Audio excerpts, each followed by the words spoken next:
Okay, I think we'll go ahead and get started. So thanks for coming tonight, guys. I'm not going to do too much of an intro because I think he can do that himself. But like I said, please keep yourself muted. It's going to be kind of very informal tonight. So if you have questions, and I'm sure you will along the way, at any time, just put them in the chat, and I'm going to be doing my best to keep an eye on that. And let's see, any other housekeeping stuff? I think we're good to go. So I will let Derek do his little intro. Derek, if you want to tell us kind of who you are, how you got started doing what you're doing, and we'll kind of go from there, I think. Yeah. Well, I'm Derek. I think a lot of you guys know me. And I'm just a lot of things. But for the past 4.5 years, I've been doing just a lot of traveling. Born and raised in Waunakee, graduated in 2016, and I kind of just come and go a lot from here. So that's just a synopsis brief, but.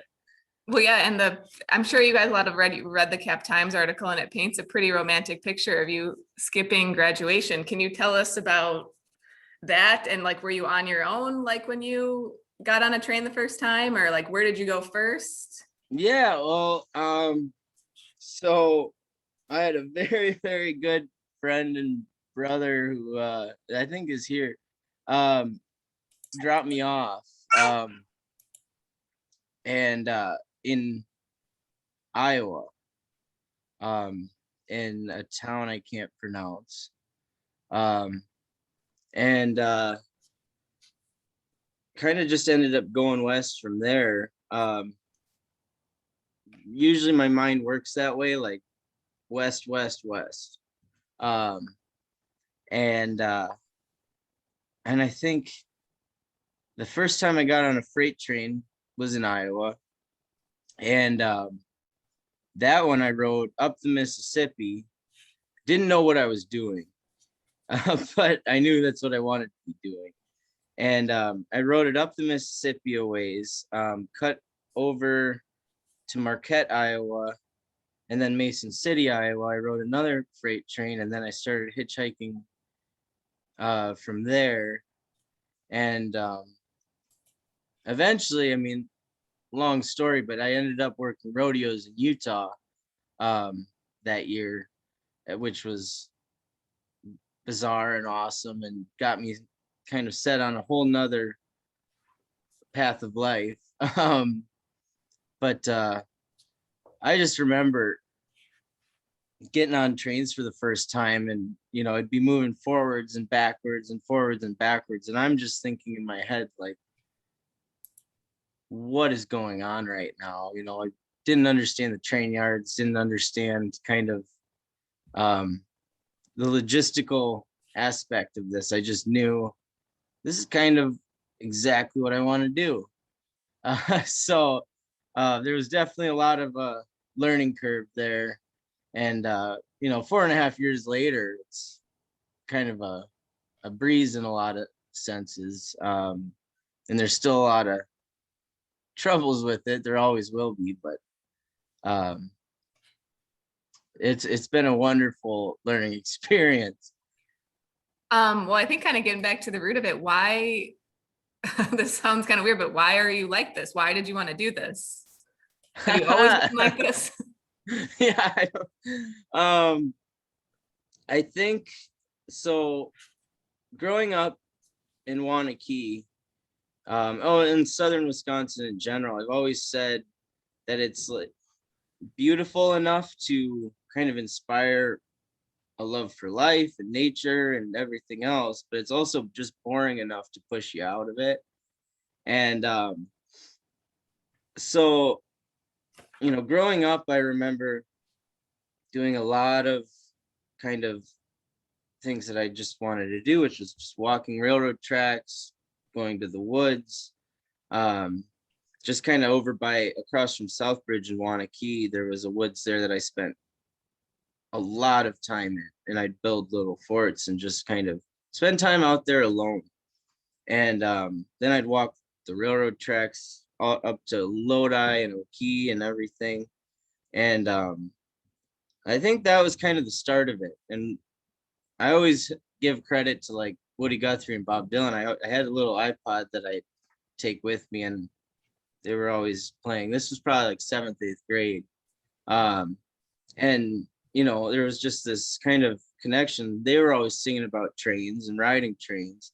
I'd be walking the railroad tracks, or I'd be kind of in the woods just thinking about everything in life and all that. And I had decided I wanted to do it around then. I was probably 12, 13, and I just thought, like, this sounds like a good way to spend the time that I have alive.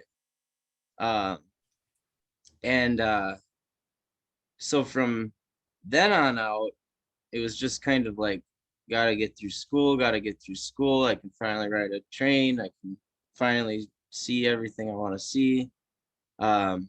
Just all things like that. That's So it awesome. was kind of like, yeah, it was like an early on self-actualization of, I think, while I'm alive here on this planet, I might as well spend my time doing something that is meaningful to me. And that just happened to be it, I guess. Well, that's pretty awesome because like how many 12-year-olds think like, oh, I want to do this when I grow up, and then they Oh actually yeah. do it. So it's great that you stuck with that idea for so many years. Oh yeah. Yeah. Thanks. Yeah, like look, if you're a kid and you envision yourself, um, I guess a good way to put it is like I could envision myself like, set in my ways and like making money and everything like that. Or I could envision myself watching every sunset and sleeping under the stars and everything. Like, I didn't really care if I had a roof over my head or not. I sounded better to watch sunsets and meet new people and see new places, That's see awesome. what's over the next horizon. I guess that brings us to our first question. Where do you sleep when you're traveling on the road? Oh yeah. Um, so I'm a big fan of not sleeping anywhere near towns and cities.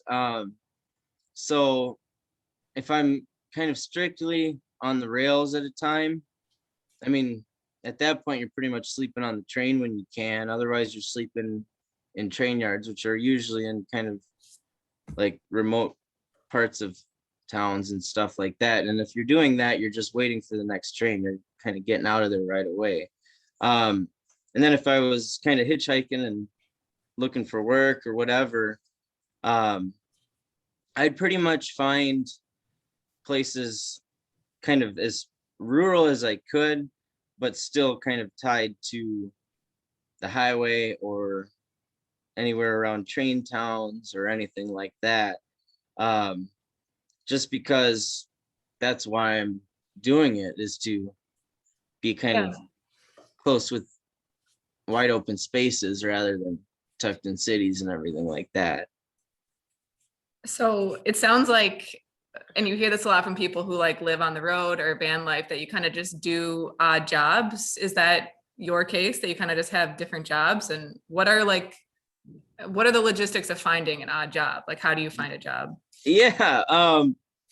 So several of my jobs had been found just hitchhiking and getting to talk to somebody and getting along with them. And they might be a rancher or like I know people, like the first job I ever got on the road was a guy hauling cattle to a rodeo, and he ended up hiring me to work rodeos with him and everything like that. Um, and then other times it's just you get into a town and you think like, this looks like a great place to find work. I'll just hold up something that says looking for work. And at that point, pretty much any wage is a living wage. So, I worked for like $30 a day, $40 a day.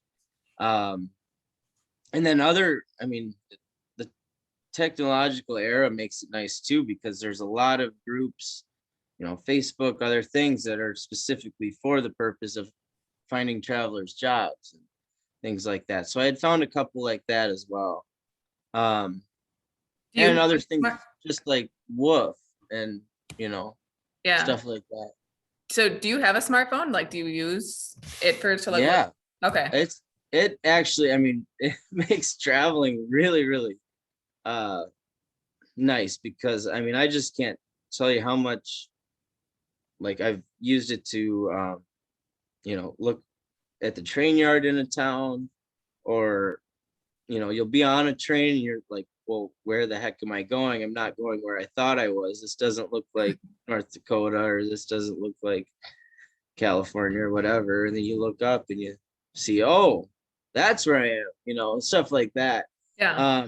And that's pretty much a common thing now. I'd say 90% or so of other travelers, if they're not in between phones, like they just broke one, they will have a smartphone if they have a phone. Okay. And I had another question about the jobs. So yeah, so that's pretty much how you make money. I guess, where was like the place that you kind of spent the most time once you got settled into like road life? Where did you spend the most time? Was it like a warm climate place? Um, I'd say Arizona probably does top it. Um, but all along the Great Divide is where I spent most of my time. Colorado, Arizona, Utah, Montana, Wyoming. Um, that whole area just always kind of drew me in, and started kind of building connections there. And then it became like, well, I'm back on the road, I might as well go visit some of the friends I haven't seen for a while. And then I end up doing something else in that area, or Sure. everything like that. Other than that, also, I spent quite a bit of time in Maine on the other side of the country, um, just because it's a wonderful place to spend time. But yeah, Arizona, fleeing there for the winter has been a yearly thing, for the most part. But Um, yeah, we've got yeah, some questions coming in, and I think it'll make a good transition to the movie. Have you ever been arrested for traveling on the train? And were you ever afraid? I guess just in general about anything. yeah. All right. So um, I have noticed that the style that I travel in, which is primarily solo, I've definitely traveled with people multiple times, um, and enjoy it, but I also enjoy just watching my own back, and traveling alone. And that has kind of kept me in a better place for avoiding the legal uh, or the illegal aspects of riding trains. Um, I have been bothered by railroad bulls quite a bit, but have not been arrested, because usually when it's just you and you notice that you're getting into a train yard per se, and it just looks like it's really hot right now, like there's railroad bulls all over the place, maybe somebody had gotten caught there the day before or whatever, um, I can kind of pick up on that right away, and not have to worry about three people, or three people and two dogs, or whatever. Yeah. And so I can just throw my pack off the train. It's maybe rolling slow. As soon as it's slow enough to get off, I can book it right out of there. I've definitely had some wild experiences, as far as accidentally rolling into Air Force bases, or things like that, and we're just thinking, oh shoot, what are we gonna do? And we just somehow made it out lucky. um Is a and railroad bull a cop? Is that what you guys? yeah, Okay. yeah, they have full legal disciplinary action. They have like a full right to arrest you or whatever, but they're only in the train yards. Oh, okay. Yeah. um and then as far as fears go, Um, that's an interesting, that's a long answer, but there's certain situations where you get the adrenaline going, you're in a sketchy area or there's sketchy people around and you're really kind of watching, and or you wake up and there's, you know, somebody pretty darn close that's seems like they're um unstable or whatever, and you're thinking, okay, like, action plan, um things like that. But that's just kind of short term, like a Yeah. fear that's more of a beneficial one. It's more just like, okay, what am I doing in this situation? um but other than that, it's just kind of a philosophy that, you're spending your time on this earth to do what you want to do, and the risks of whatever it is you want to do are always there, and they're a part of that. So Sure. uh, it's not really worth fearing over too much. It's like pretty much accepted the risks, and Yeah. I'm perfectly happy with doing what I'm doing, so wouldn't let fear get in the way of anything. Yeah. And then I have one more question about fear, and then we'll get to your last part of your question, Penny. So do you find that it's easy to hitchhike now? I mean, I know 30, 40 years ago it was very common, but now it seems to be less common.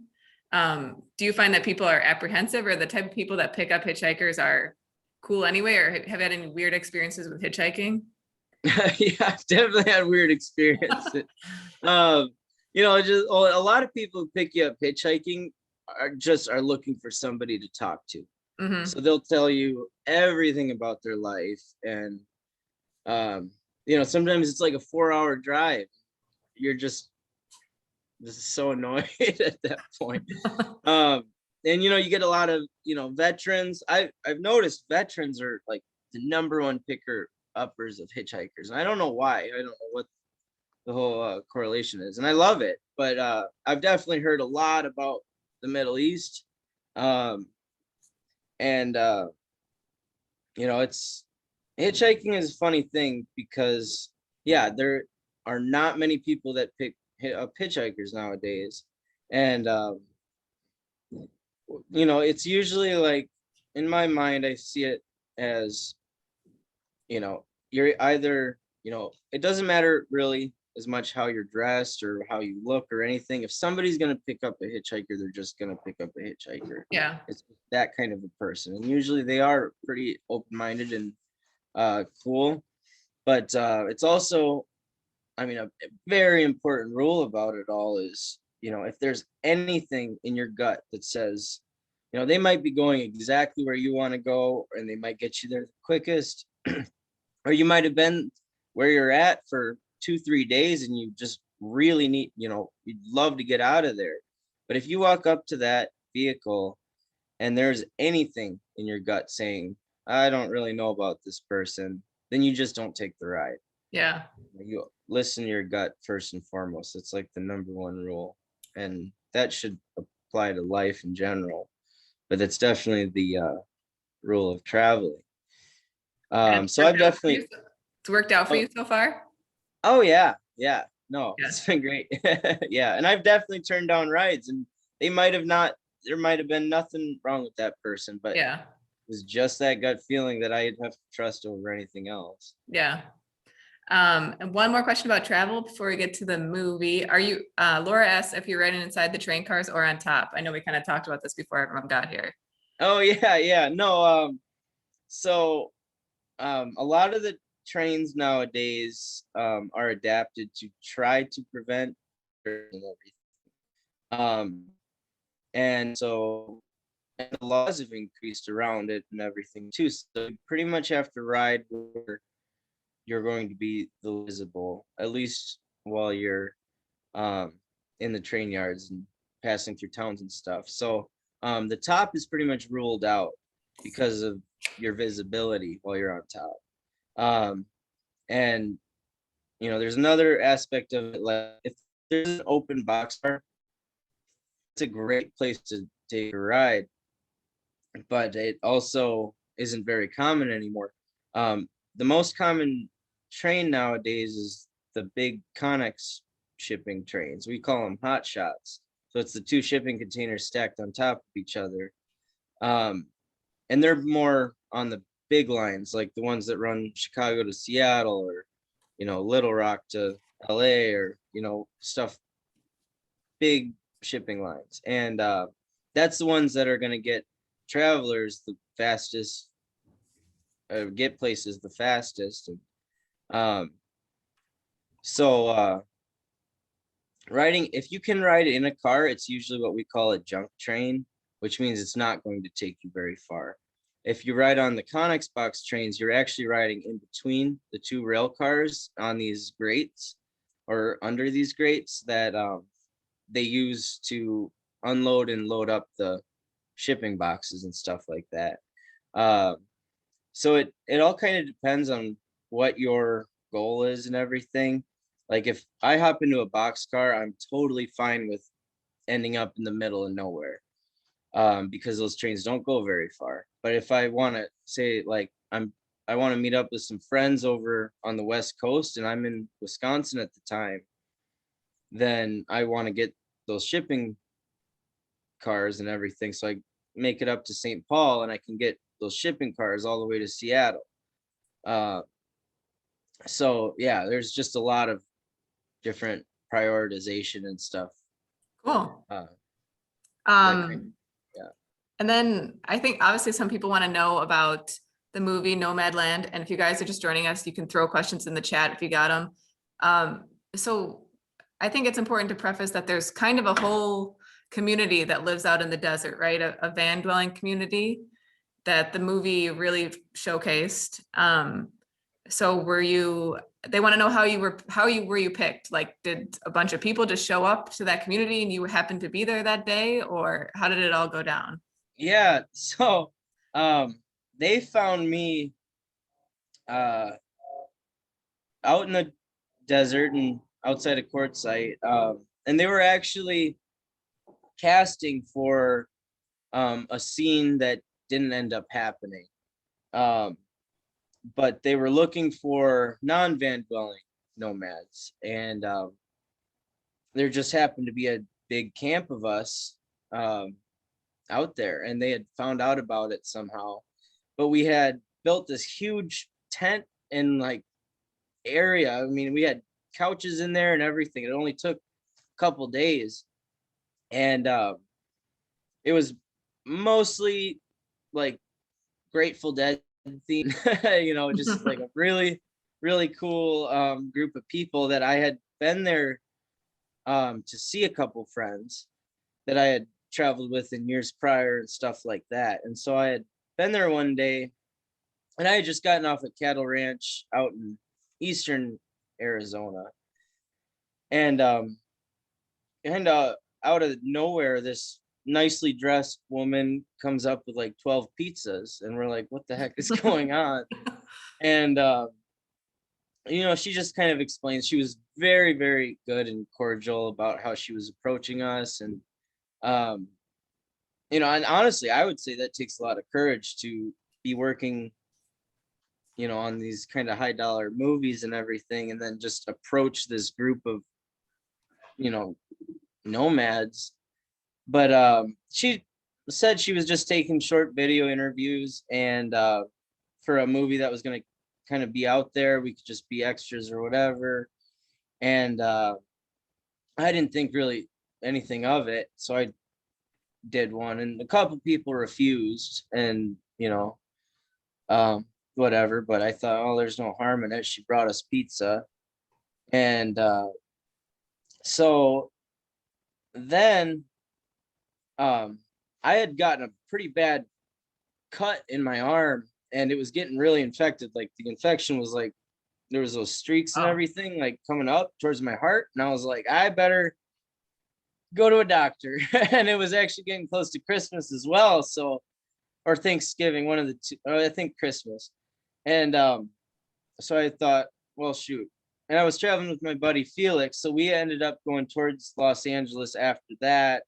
and I was gonna fly home for Christmas as well as to get health care because I needed something to fight that infection. I was getting fevers and stuff. And so I ended up flying home.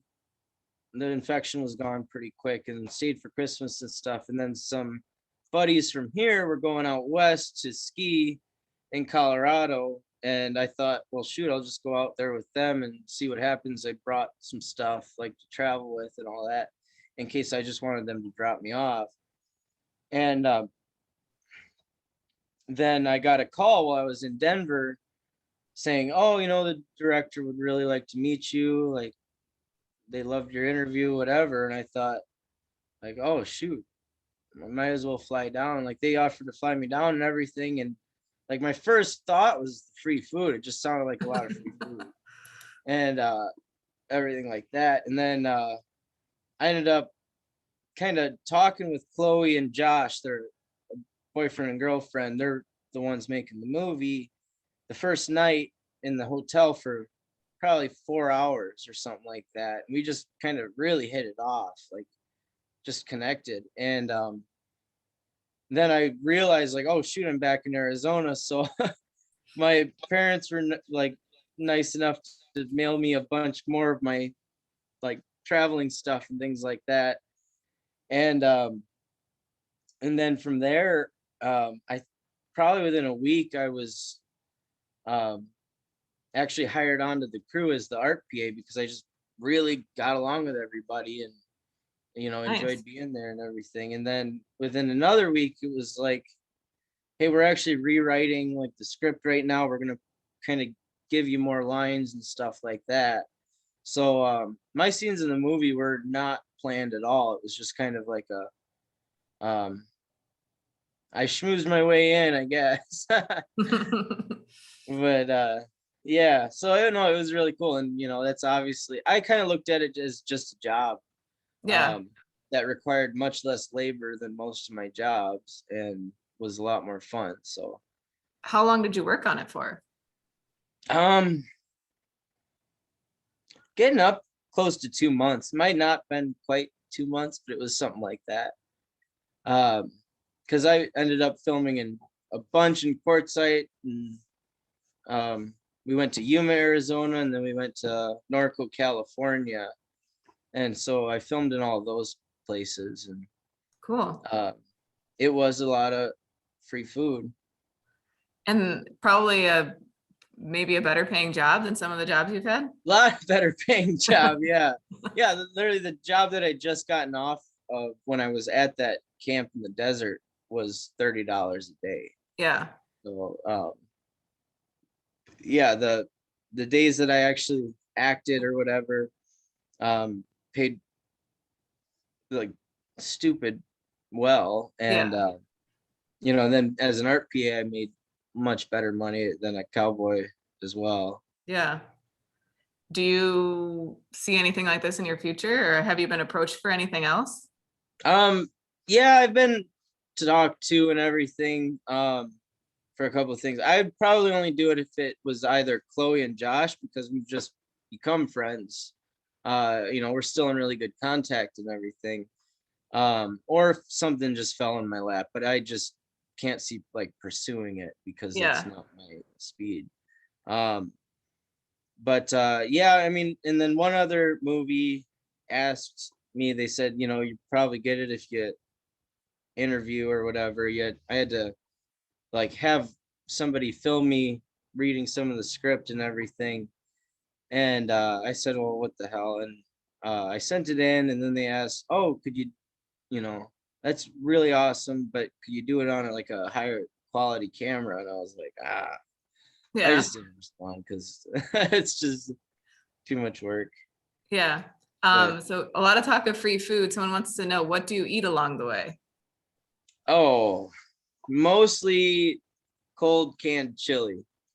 So when you do have the opportunity for better food, you take it. Yeah. And it's just the most convenient thing. And when you get on a train that you might be on for like 23 hours, you got to pack somewhat light, and you don't really have it's not like a backpacking trip where you have, little devices and stuff to prepare food or anything. You kind of gotta roll with anything that is not able to break, because your pack is getting thrown off of moving trains at times. um and B, you're thinking cheap because you're on the road. And so, like an 89-cent can of chili is like usually breakfast, lunch, and dinner. um a lot of times, that's also another benefit of like migrant working, or staying in one place to work for a while and save up some money, is like you can afford um better meals when you feel Yeah. like it.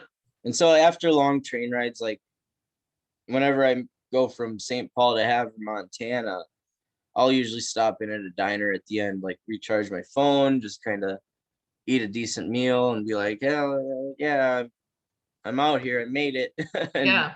reward myself that way.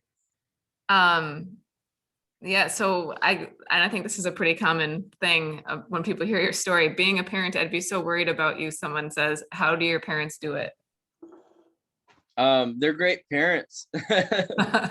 They're amazing. Yeah, and I think also, um the way I've perceived it, after a couple years, you'll be gone for a while, and I'm sure they're worrying and everything, but I do my best to keep in contact, call once or twice a week, things like that. But then, you come back and you get to share the stories and everything, and I think it makes them smile when they hear like, "Oh wow, you were like wrangling cattle on a 10,000-acre ranch, like that's so cool," or like, "Oh yeah, you were in a movie, oh wow." Things like that. It's kind of like get their rewards out of it as well as the worry. But yeah, I am, ever so grateful that they've been Supportive. willing to accept that. I think uh there wasn't much of a choice or anything. Yeah. It's what I was gonna do. But um When you yeah, work on a cattle farm, it's kind of a little bit off topic, but a lot of times they arrange housing for you, right? Like if you work on a farm, sometimes they'll have a place that you can yeah, stay. yeah. That's But great. the ranches that I worked at, you are better off sleeping outside than in the bunkhouse. Okay. They're usually like single wide trailers with holes in the floor and the ceiling, and there's more scorpions in the trailer than outside. Oh So my God. it's like I'd rather sleep outside. Yeah. But the one that I worked at the most in Arizona, I spend a lot of time on like the home ranch and just stay with the family and Cool. everything, which was very nice. I'd usually sleep on the trampoline, but This is a good question. Are people that you meet on the road mostly trying to escape from something or just to experience life? I think it's experiencing life. And a lot of my friends or people that I've met as well, they might not be able to go to Texas because they have warrants in Texas or something. But they're doing this not because of that, but because they've kind of come to the same conclusions. Like, I'm gonna die someday. I might as well experience life as much as I can. And a lot of these people are just very offbeat from um, the average Joe, and a lot of them don't fit into a 9 to 5 structure. Like it just makes them physically and mentally sick to Yeah. have to live that way. And so they found some way or another that they can do this. They can live on the road, and so that's what becomes kind of the environment of their life from then on out. um, and it's a rare thing. It's not a lot of people that are comfortable or are more comfortable sleeping outside of a train yard than they would be in an apartment. But it's that kind of tribe of people that are still doing this, and I'm super proud and happy to call them like my people, Well, yeah, and I think the movie did a good point of showcasing that people choose to live like that. And that, it's kind of reminiscent of, there's definitely from the 60s on, like kind of San Francisco was a mecca for youth who chose to be homeless. Yeah. That's Yeah. definitely still a thing, Oh yeah. which is hard Yeah. for people to grasp, but there definitely are big movements like that. Oh no, absolutely. And it's a lot of, echoes of like from the beatnik movement onto the hippie movement and on from the punk movement. And these kind of cultural changes throughout the 20th century have really left their impacts and echoes into what is the modern traveling culture and nomadic lifestyle culture. Yeah. Did COVID change anything about your travels? Yeah, COVID would be horrible with traveling. I've been lucky enough to kind of be doing other stuff for the most part. I I was out in Colorado and in Arizona for a little bit over the summer, but as far as like hitchhiking and things like that, when COVID was kind of first hitting, I mean, nobody could get anywhere. The big hubs for travelers to kind of gather, places like New Orleans and stuff like that, they were just all dead. And I think, from who I've talked to, the people that I'm really close to, I mean, everyone pretty much had to take a break just because there was really not a lot of opportunity for getting around, which does say something about traveling and stuff. You're kind of living, you know, outside of the regular system of this country, but you still rely on it to Yeah. get from place to place and everything like that. So, um, yeah. Penny asks, have you ever gotten to the point of giving up? And then also wants to know how old you are, which you're 23, right? Yeah, 23. Yeah. And well, as far as giving up goes, I guess I should put it this way. When you travel, your mindset really just goes day to day, sunrise to sunset. And you might have a really bad day and think like, oh man, I need to settle down for a while. And then you can just kind of hop off the road and settle for a while. Yeah. And then, you live day by day, and you might be working somewhere or living somewhere or whatever. And then enough time passes, and then one day you're like, oh man, I'm giving up on stationary life. It sucks. And then then you're like, oh yeah, we're gonna go back on the road. So it's really, I mean, it's a very kind of free flowing thing. It Sure. varies by the day. And um I've definitely seen the hardship of the road, and you know you're kind of just forced to look at it and everything like that. And not once have I thought I'd give up traveling forever based on anything that I've seen. Sure. um because you just come to these understandings in life that you're like, yeah, that's all part of life. And there's just no reason to give up on one certain thing. Sure. We've got some questions coming in, so it might be kind of rapid fire right now. Oh Um, yeah. Besides the management of the movie, did you meet any other people during the filming who you also connected with? And are you still in contact with any of the other, she put characters presented in the film, but a lot of people mostly played themselves, right? Yeah. Like Swanky, Linda May, Bob Wells. I still talk to Swanky every so often. Not We didn't, we got along really well, but we didn't like become best friends or anything.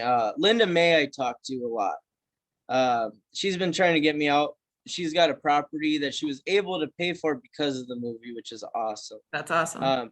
Yeah, but she's got a property in Taos, New Mexico, and she's been trying to get me out there for a while. I really need to go see her. Bob Wells, I didn't get a chance to talk to all that much. But yeah, so I guess Linda May was really like, we really had a connection since Nomadland. What about Frances? She has a vibe in Hollywood that she kind of is the anti-Hollywood. Did you find that to be true? Not as much as Chloe. Chloe is the anti-Hollywood. Okay. Yeah. Fran is kind of vocally anti-Hollywood, but she was definitely very Hollywood on the film. She's still very, very cool. Yeah. We talk quite a bit. And she's kind of strange and everything, which is awesome. But yeah, she I guess I don't know if I'm allowed to how much I'm allowed to even say, but yeah, there was definitely some Hollywood going on there. Yeah. Is it mostly men who ride the rails or women as well? It's a surprising amount of women, actually. I'd say a good third are women. Okay. But yeah, and it's kind of interesting, say you go into a train yard and there's about 15 people there, there's not a lot of structure or like a societal structure among travelers. It's the only structure I would say there is like how long you've been doing it, if you actually know what you're doing or not, Yeah. is kind of how you're viewed. But as far as like men versus women or any race orientation, anything like that, it's like we're all the same. Yeah. We all smell. Do you worry about staying on public versus private land, and have you ever been chased off? I definitely, as long as I'm rural, I don't care too much. I won't stray far into anyone's private land or anything. You're chased off more on public land if like just someone might see you, and then the sheriff comes by and says, hey, you can't sleep here, and then you go move wherever. Yeah. But there's not a lot of opportunity to get into places like national parks, because everyone going to national parks are usually on vacation or something. They're probably not going to pick up hitchhikers. So you're really kind of where you sleep is really like kind of you're right under the nose of everybody. You'll find like a good couple acres that's just undeveloped and has got some good foliage and stuff, and like people could be driving like 10 feet away from you, they'd never know you're there. Yeah. And you're only there for a couple hours. You wake up with the sun and everything, you go to sleep when you go to sleep. And so like things like eating and sleeping on the road are kind of like something you just have to do. It's not, you kind of wish you didn't have to, but Yeah. it's kind of more like work. Sure. to do. Sarah says, hi, Derek. So happy to see you're doing well. All right.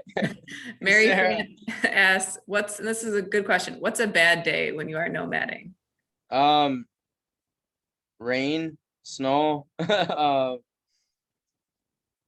police. So would you say there's a bigger nomad community in the South just because of the warm weather? In a big part of the year, but in the summer, no one wants to go down there. Yeah. But yeah, the western half of the country, and then I mean there's quite a bit of travelers like up the East Coast and everything, but that'll be like a summer kind of thing. And then they'll usually, I'd say the Southeast is way more popular than the Northeast. But yeah, other kind of bad day things. You might be on a freight train and you might, like, I'll give you a personal story. We hopped out of Las Vegas, headed north on a freight train. That was the time we accidentally rode through Nellis Air Force Base and somehow got out uncaught and everything. But then we fell asleep after Nellis, and then we woke up, and the train was stopped, and we're in the middle of the desert. We look, around the train and everything, and we're thinking just, oh man, the engine's gone. Like they just kind of left us out there. And that's a pretty common thing. Like your engine will detach, they'll leave empty cars or whatever out in the middle of nowhere if they have the extra track. And then you got to figure out how to get back to civilization from there, because it might be a week before they pick that train back up. Yeah. So that's definitely a not so good day.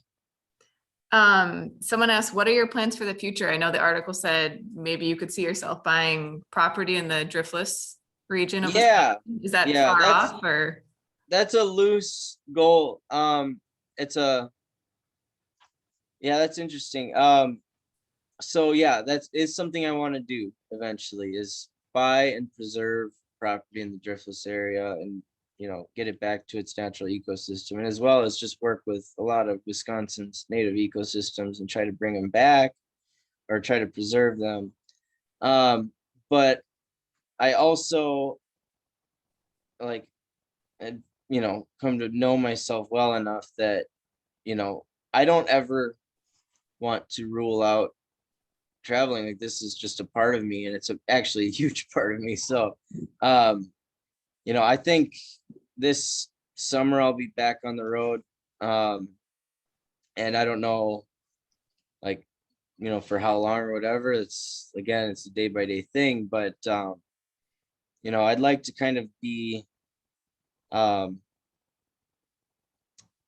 just free to travel, but also free to stay. Sure. So that's, as long as I don't know what my plans for the future are, but I'd like them to consist of all of these things. Sure. Someone asked, do you find that having a family to come back to gives you a sort of bravery boost? Like that idea where there is somewhere to catch your breath if needed, or is the journey home to you? No, I am absolutely beyond blessed to have a family to come back to. I don't know if I entirely call it a bravery boost, because I do feel like I handled it. You've already got the boost. Fine. Yeah. But aside from bravery, it's just really, love is one of the most important parts of life, and to have your family and everything is wonderful. Yeah. And it's just, it's awesome, and I'm lucky. Sarah asks, and I know you kind of went over this at the beginning, so maybe briefly again so we can get to the other questions. What made you want to live a nomadic lifestyle? Oh yeah. It was, I don't know, I was influenced by the right people. Woody Guthrie and Bob Dylan and all those, as well as a lot of just internal thought of life and death and everything else that and it really, I guess, if you put a label on it, it would kind of go along with existentialist viewpoints and philosophies. But the fact that life is finite as far as we know, our bodies are gonna give out someday, and so why not do something that is full of experience and new relationships, new people, new places, pretty sunsets, pretty stars. I just, at this point, it just, nothing else makes more sense than that. Sure. Would you do it in other countries or continents, or does that kind of defeat the purpose? I'd love to see other countries, and I lived in Mexico for a while, but that's still pretty close by. But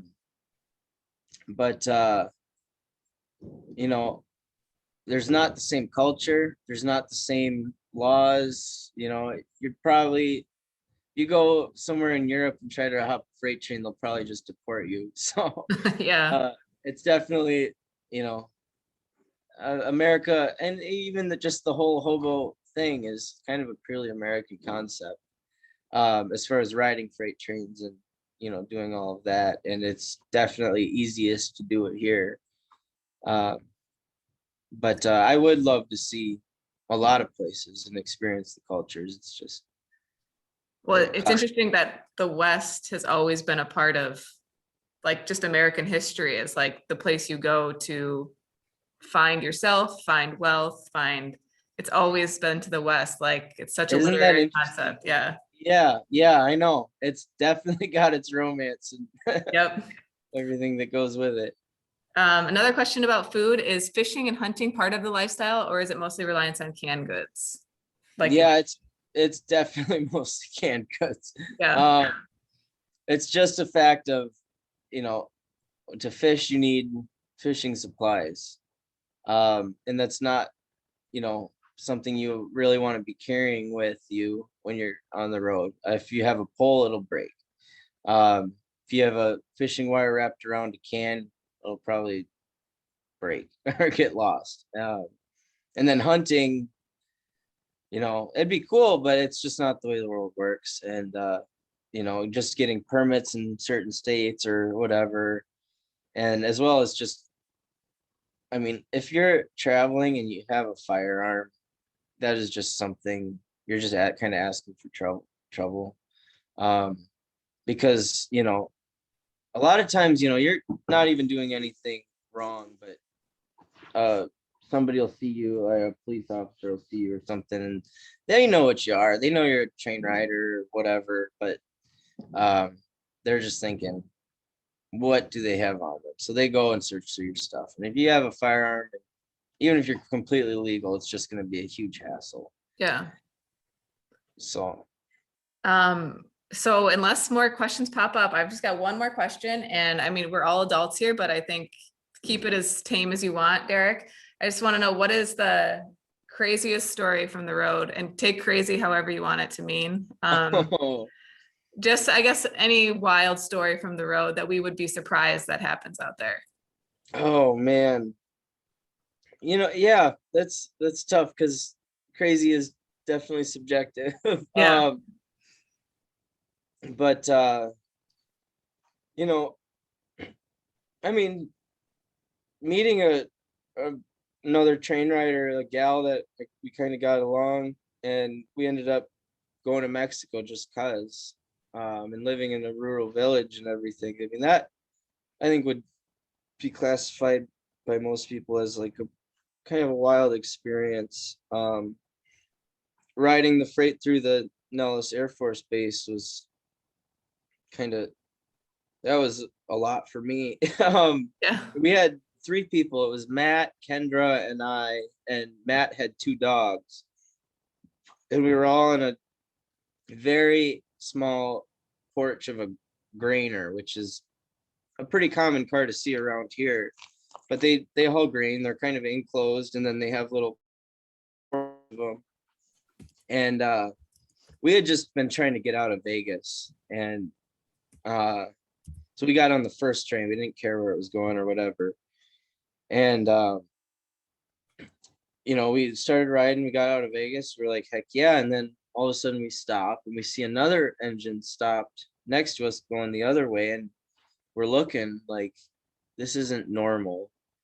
This is a checkpoint. And so it's probably 2-3 in the morning, and then we start thinking like, what is north of Vegas that would have a checkpoint? And sure enough, the Air Force Base. And so then we start rolling through the checkpoint, and we're thinking, okay, if they start shooting, where do we run? What's our story if they pull us off? It's just, you can't just be on an Air Force base Yeah. without clearance. So and we're all packed onto this little thing, and the dogs are just laying low, and they're being perfect. Kendra, we didn't have enough room for all of us to get out of sight, so Kendra and Matt were kind of just scrunched up, and I was laying flat down. And, you know, we're rolling probably 1 mile an hour. And I think we did stop a couple times, and we're just hearing like vehicles kind of whizzing by. We see spotlights and things like that. They're just checking out the train, and, you know, just radios going off, people walking by and stuff like that. And then we keep rolling, and, you know, I see it. There's like a light kind of scanning the train, and like Kendra and Matt were probably like torso up, they were visible, and then I kind of just like peek up for just a second, just the corner of my head, and I see like a guy in full, you know, military, and like M16 and Oh my like flash, God. and he's like looking right at. He actually followed Kendra and Matt with the flashlight, and we're thinking, okay, gigs up. But then we just kind of kept rolling, and maybe it was 3 a.m. and he didn't want to be on train yard duty right then, and didn't want to do the paperwork after, or what, I don't know. Or maybe he knew the engine was going to detach later, and he was like, we'll just let him get stranded in the Yeah. desert. But somehow we got through it. You know, and then Roseville, California is always a crazy experience. It's a big hub for travelers, and I definitely went through it there, but with some good friends and everything. That's actually where I met that girl I went down to Mexico with. Cool. But maybe I won't share all those details. You could probably write a book. Oh yeah. So Deanna asked, would you like to be in other movies? I don't want to dismiss you, Deanna, but we kind of went over that, and this is recorded, so you guys will be able to check it out later. Someone asked if you use social media and how do you keep in contact with other nomads? Yeah, actually, so because I mean, really all of us go through so many phones because they'll just break left and right. Really one of the only consistent ways to keep contact with people is social media, because you can just log back in on a new phone or whatever. So Facebook is a huge part of how I get back in touch with people. You know, hey, where are you at? You know, you want to meet up somewhere in the middle, whatever. But other than that, I mean, that's really the primary reason I have Facebook or anything Sure. like that, is to keep up with people like that. Um, you know, and enough phones break, like you don't really get to save your pictures or anything. So the only pictures I have from traveling really are the ones on my Facebook, because I, you know, put one up or something and broke 4 or 5 phones since then, and I still have that picture on there, which is Yeah. nice. But yeah. Cool. Do you carry a passport? Like, because you went to Mexico on a whim. Oh yeah, no, I actually that was another cool thing my parents to do, was mail me a passport where where I was at the time. Yeah, I don't carry anything that I'm scared to lose.